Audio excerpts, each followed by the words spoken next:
Hey guys, Andrew Henderson from Nomad Capitalist here in my hotel room in Tokyo, Japan, spending the new year here. And one of the things that my team, who came with me to celebrate the new year, and I have been discussing here is quality of life. Tokyo is an interesting place because very developed, but something that's definitely, I think, an acquired taste for expats. And it's not a place that's big on the expat scene, especially in terms of the nomad capitalist scene where people just can live anywhere they want, not have a job anywhere, and just go and live somewhere. Tokyo is not really so popular for that.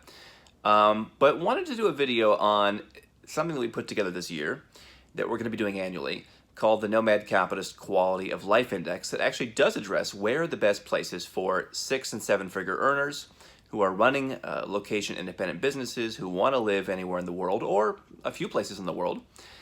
Where should they go? And I'm going to share with you the list here in a moment. We ranked a lot of different cities. I'm going to go over some of the top 10 and go over the methodology of the index and why it's important. There's obviously a lot of content out there for people who are just starting out. Where should they live? The Chiang Mai's of the world, the Bangkoks of the world. And there's something wrong with those places. I have one friend who is a 7-figure income earner who lives a good part of the year in Chiang Mai. I have another friend who's a high 6-figure earner who lives in Bangkok, obviously a very international city that's worth consideration.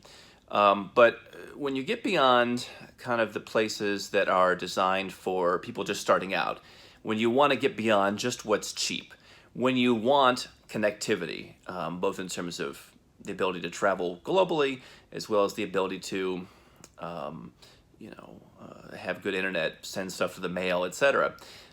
Some of these places are no longer as interesting. For example, you don't hear Dubai being talked about very much as a nomad destination, but I've had a number of people who, again, mid to high 6-figure earners, 7-figure earners, who love the idea of great shopping, great amenities, great restaurants, great airport, great airline, being right there in Dubai. And so there's a difference between the large number of people who are, in the 10, 20, 50, $75,000 range, even $100,000 range, and people who are in the multi-6 figures and 7 figures and where they want to go. And that's really who we designed this quality of life index for, was people who want to have a quality of life really without regard to money.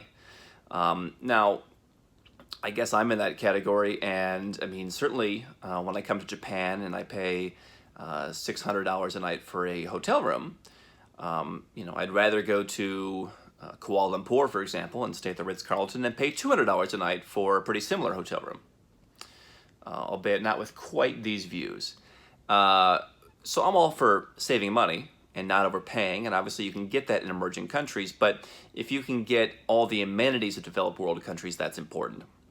And so number one on our list for 2017 was Hong Kong. And if you look at our list, the Nomad Capitalist Quality of Living Index, you can go to our website, nomadcapitalist.com. You can just Google Nomad Capitalist Quality of Life Index.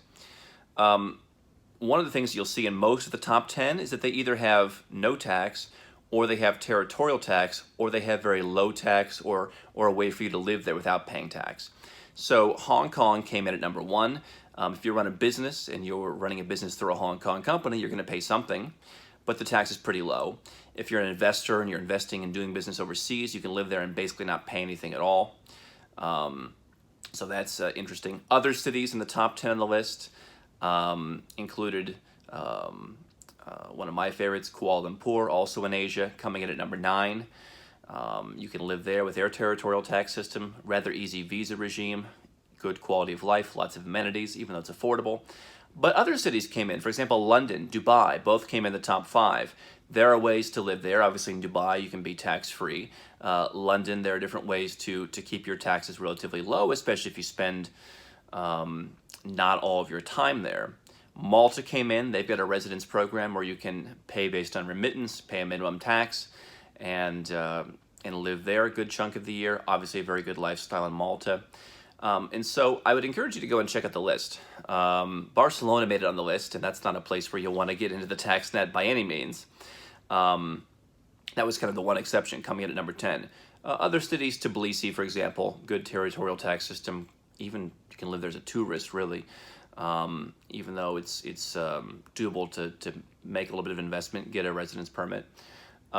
So if you look at the list, obviously there are some outliers, like Tbilisi is not super duper developed, but it's a really fascinating city and up and coming, and I think gets overlooked by a lot of people.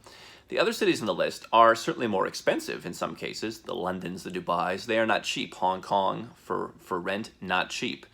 But definitely if you're earning, 250, 500,000, a million, or multiple millions a year, it is doable to go to Hong Kong, rent a nice one bedroom for 10,000 bucks. Singapore also on the list, 5,000 bucks. You're in a small place near the bay or near near Orchard Road. And I think that when you're at that level, you start to look at where can I go and get some tax benefits? Where can I go and have all the amenities of an easy to use airport to where I'm not flying out of DMK in Bangkok and being miserable. I want the amenities of an international city. And I think that that's what we try to capture in this list. So definitely go to nomadcapitalist.com or just Google Nomad Capitalist Quality of Life Index. We'd love to hear your feedback on this in the comment section below. I think that it's definitely, once you get to this level of income, you want your own list. You want your own index of where can I go as an affluent person, as a high earner, once perhaps you've graduated past some of the places that many other people go to. Again, nothing wrong with those places, nothing wrong with those people. Just worth noting that there is something for everybody, and if you're at that higher level, you probably want some different places. So definitely go and check it out, and check out all of our other resources here on YouTube and also at nomadcapitalist.com.